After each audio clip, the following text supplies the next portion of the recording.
Welcome back guys, my self Piyush Goyal, company secretary from Jaipur. और दोस्तों, आज हम बात करने वाले हैं आपसे GSTR1A का लाने का जो पर्पस था वो क्या था और किस वजह से GSTR1A यहाँ पे लाई गई, क्या प्रोसेस रहता है इसको फाइल करने का, ठीक है, फॉर्मेट क्या है इसका, क्या क्या इन्फॉर्मेशन इसके अंदर फिल करनी पड़ती है, ये आज की वीडियो में हम बिल्कुल कवर करने वाले हैं। तो सबसे बड़ा पर्पस ये था, जब हम GSTR1 फाइल कर देते थे तो उसके बाद वहाँ पर करेक्शन करने की अगर कोई नीड होती थी तो वो हम नहीं कर पाते थे। बट अब ये प्रॉब्लम यहाँ पर सॉल्यूशन इसका निकाल लिया गया है। अब हम चाहें तो अपनी GSTR1 फाइल करके जो अगर कुछ भी आप सेल डाली है आपने वन के अंदर, तो उससे अगर आप जो है कैंसिल करना चाहते हैं, नील करना चाहते हैं, तो वो GSTR1 के थ्रू आप कर सकते हो करेक्शन। ठीक है, तो GSTR1 जो है अलाउस करती है रजिस्टर्ड टैक्स पेयर को to update the details of sales for GSTR1 जो कि फाइल की हुई है।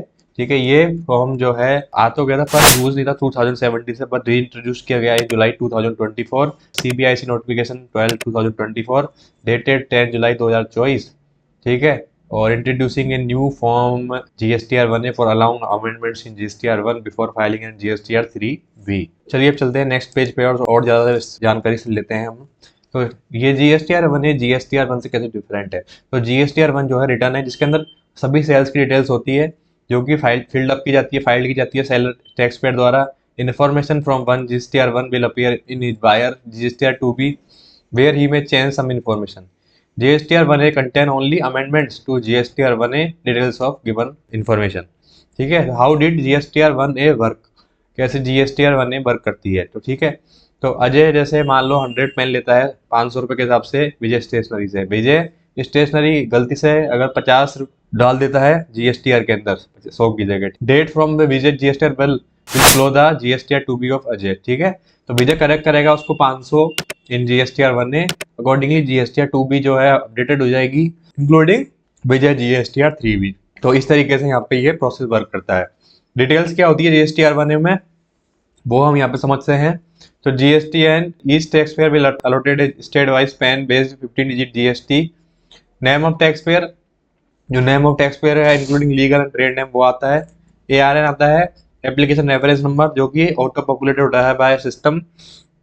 टैक्स आउटवर्ड सप्लाईज होती है जो कि रजिस्टर्ड पर्सन को दी जाती है other than supplies covered by table 6। The handling heading will be include changes made to normal sales invoice not under reverse charge, changes made to sales invoice attracting reverse charge. इसके बाद आपका third हम page पे चलते हैं, ये cover किया। इसके बाद चलते हैं 4 पेज पे। इसके बाद आता है nil rated exempted and non GST outward supplies. इसमें जो है इंटर स्टेट सप्लाई जो रजिस्टर्ड पर्सन को दी जाती है वो आ गई। इंटर स्टेट सप्लाई जो कि रजिस्टर्ड पर्सन को दी जाती है वो आ गई।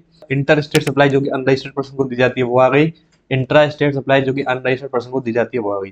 जो अमेंडमेंट है taxable outward supplies details furnished in form GSTR1 for current tax periods in table 4, 5, 6।